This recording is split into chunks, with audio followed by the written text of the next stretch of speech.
Welcome to the show, this the group chat sound. Down the Bayou where the light shine proud. Golden Meadow, the roast, Thibodaux fight. E.D. White, 6 war, bringing heat tonight. Bayou blue, Lockport, line it up strong.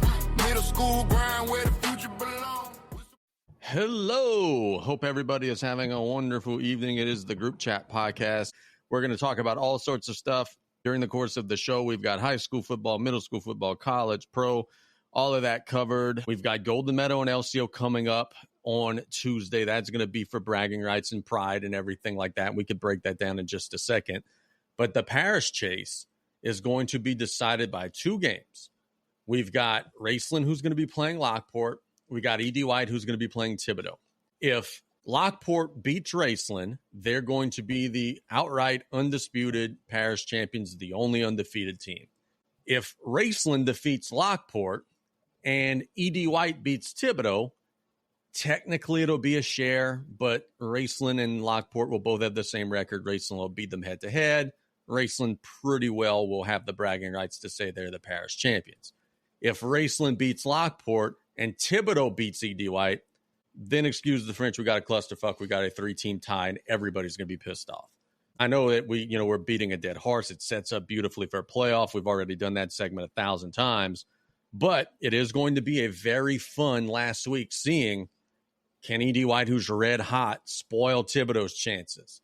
Can Raceland, who's going to be angry because they felt they should have won against Thibodaux last week, can they spoil Lockport's undefeated season? There's so much still up for grabs. It's going to be so much fun watching this last week of the season. Casey, correct me if I'm wrong, and I don't know if things change because obviously I don't know the Lafourche Parish sports charter.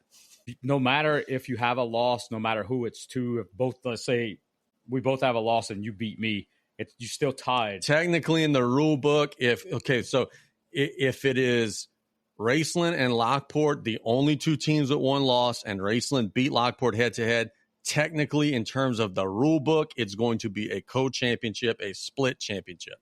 Now, us sports fans, we're going to kind of lean a little more towards Raceland because of that. But in the actual rule book right now, Lockport has already clinched a share of the Parish Championship. That's what I thought, and I just wanted to confirm that I was right. Because Carlton says he could see a 3-way tie. Brother, I'm right there with you. I could see a 3-way tie. I could see chaos, and a 3-way tie would quite frankly make a lot of people angry, but it would push our playoff narrative. So maybe that's what I'm rooting for. Just from seeing Raceland and Lockport play against LCO and Golden Meadow, I feel like Raceland's the better team. They don't make the mistakes that Lockport makes. I mean, Lockport having an amazing season, props to them, but I feel like that Golden Meadow win, there was so many penalties and so many fumbles. You cannot do that against Raceland. You do that against Raceland, they're going to get that ball, and they're going to take it down the field and score. Golden Meadow didn't do that. They didn't capitalize on those turnovers. If you do that against Raceland, it's a different story. So I feel like that Lockport-Raceland matchup, I'd have to give the advantage to Raceland. Thibodaux, E.D. White, I'm giving that to Thibodaux. Tell y'all a secret, bro.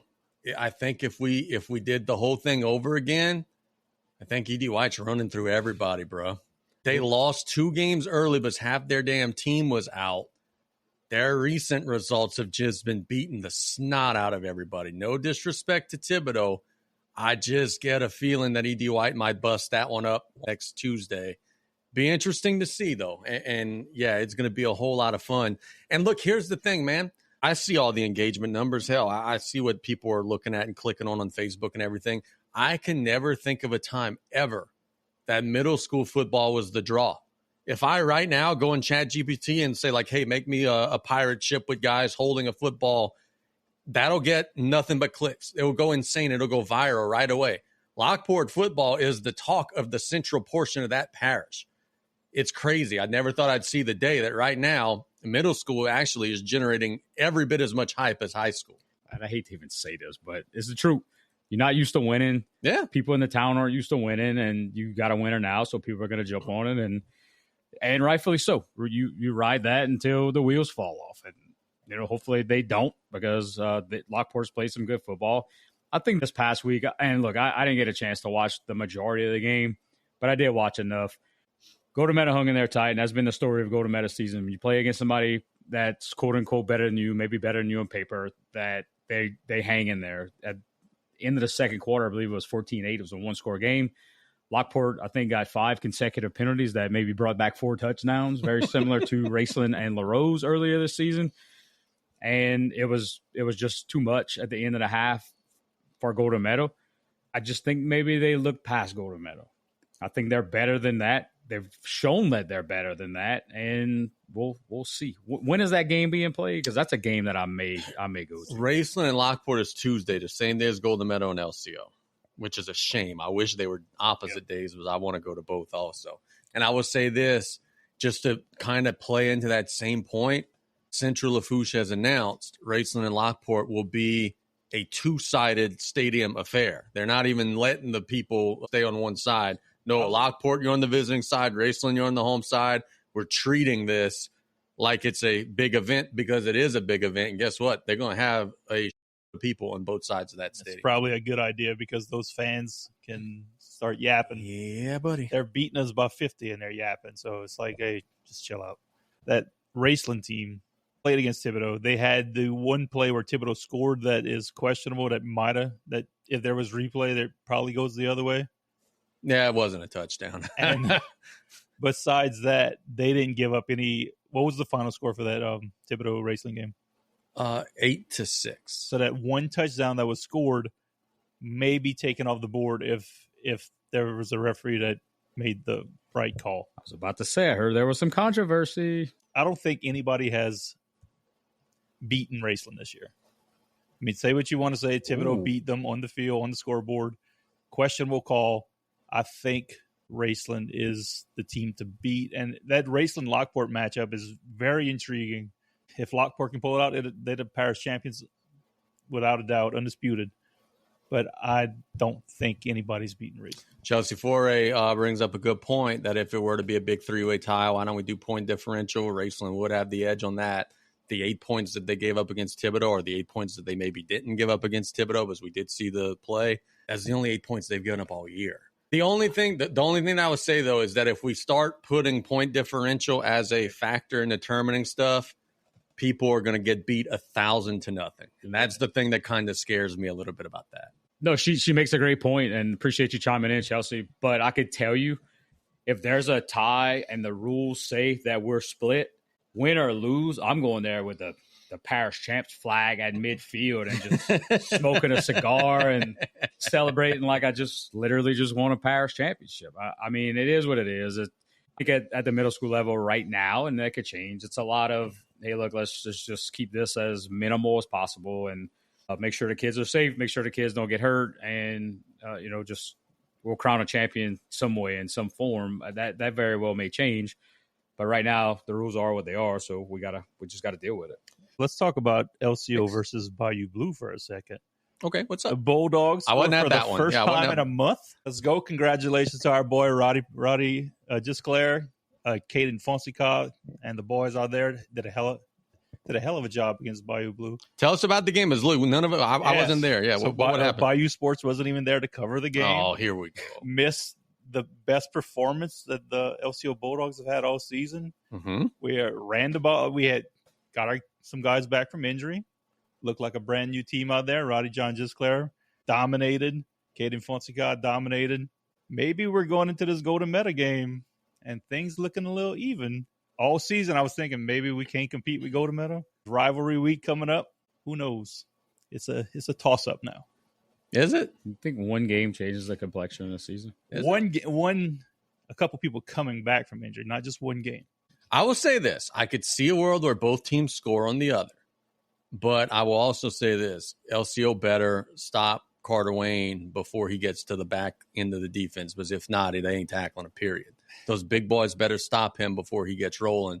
I think, honestly, man, whoever makes their 2-point conversions will have a big leg up in that one. And I also think a big part of that one also is going to be field position, special teams. Who's going to have short fields? Who's going to have to go 80 yards? Like all that little stuff I think is going to matter big on Tuesday. I think the key to the LCO Golden Meadow game is who can make tackles.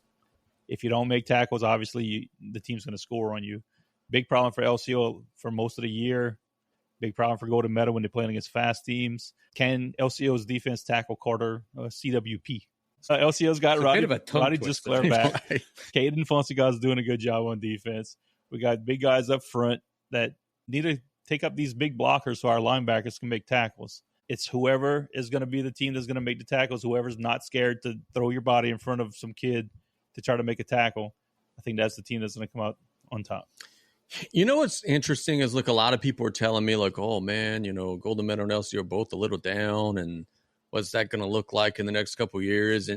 But I really believe that if you take the two teams and merge it into one, and you put some of them big Golden Meadow boys up front and then some of them LCO guys running and maybe Carter Wayne blocking I think if you put the two together, you could do some stuff, especially with BJ calling the play.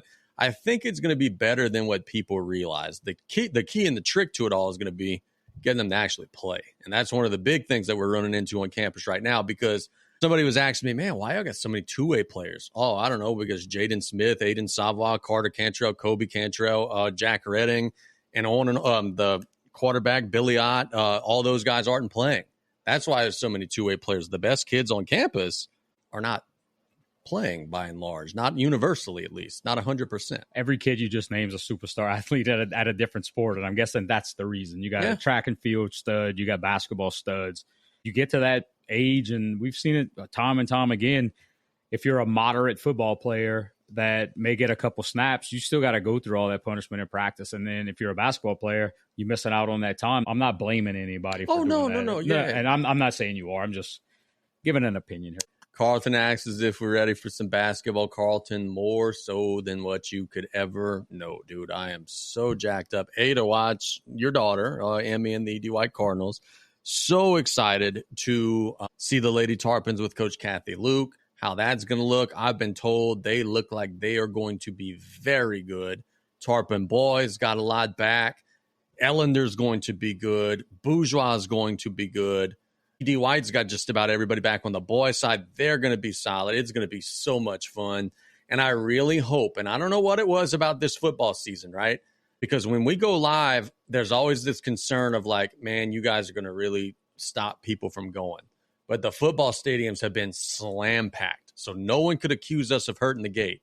I really hope that basketball stays that way also, and we get some big-ass crowds this season for basketball. Fill up the tank, fill up whatever gym we're going to.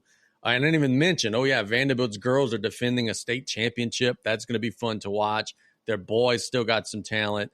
Our basketball in our area is going to be loaded thick. Cannot wait. Carlton took my setup, man. I was waiting. That's why I asked you what day the games are on. Kind of knew that. Basketball season, man. Yes, it is. Talk about filling up gyms and stadiums. You know how you fill up a gym? You win. Get dubs.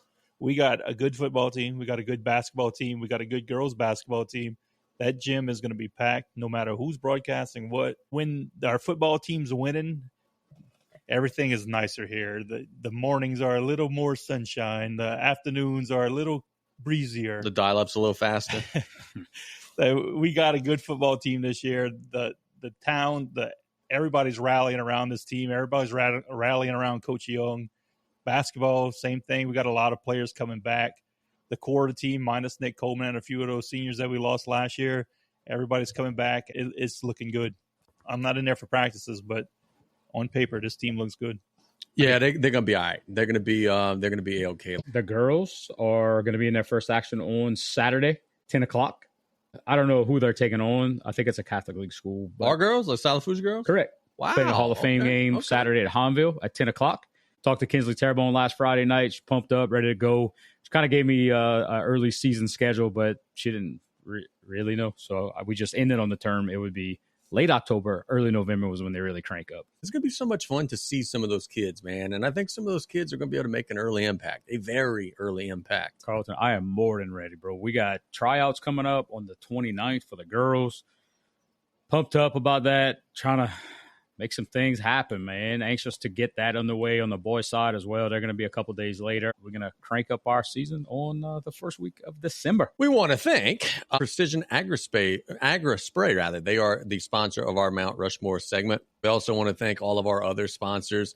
Buzz Off Mosquito Control, Down South Card and Bats, DTB Clothing, Lafourche Concert and Events Club. They are our mailbag sponsor, are not Mott's Mailbag. And apparently Kyle wants to be the doom and gloom Nick Abear sponsor in the future. We could maybe work on something there. Riley John's Blue Boot Foundation, Martin's AC and Electric, Neil's Small Engine. You better call Bado, Tommy Bado, the law office of Tommy J. Bado and Performance Automotive and Accessories. We love them, and we hope that everybody sees this and says, man, how can I get my logo up there? Well, you DM one of us, and I promise you we will make it worth your while. And, man, our numbers are growing, so get your business out there and get seen. We thank all of our sponsors so much. Welcome to the show, this the group chat sound. Down the Bayou where the light shine proud. Golden Meadow, the roast, Thibodaux fight. E.D. White, 6 Ward, bringing heat tonight. Bayou Blue, Lockport, line it up strong. Middle school grind where the future belongs.